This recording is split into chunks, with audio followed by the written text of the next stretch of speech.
সেই কালচাৰটো যদি গাঁওখনৰ লগত 300 মিটাৰ বা 200 মিটাৰৰ লগত কিবা ৰিলেটেড হৈ আছে, সেই কালচাৰটো কিন্তু বন্ধ হ'ব। Number 1 point. 2 নম্বৰ পইণ্টটো হ'ল এই কালচাৰটো আপোনাৰ গ্ৰীণ জোনত পৰে নে নপৰে।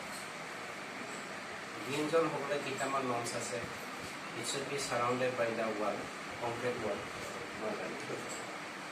ৱাল থাকিব লাগিব, কংক্ৰিট নোৱাৰিলেও কিবা এটা ৱাল থাকিব লাগিব আৰু আপোনাৰ কিং চিঙৰ ৱাল থাকিব লাগিব, বাউণ্ডাৰী ৱাল থাকিব লাগিব। আৰু এই বাউণ্ডাৰী ৱালৰ ভিতৰত আপোনাৰ গছ গছনিৰে ঘেৰি থোৱা হ'ব লাগিব।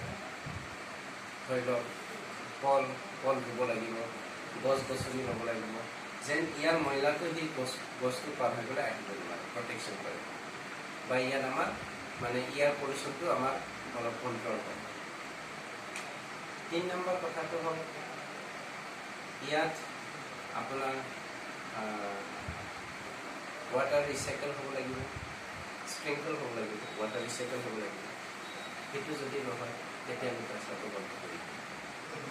তেনেকৈ আৰু এনেকুৱা বহুত পইণ্ট আছে।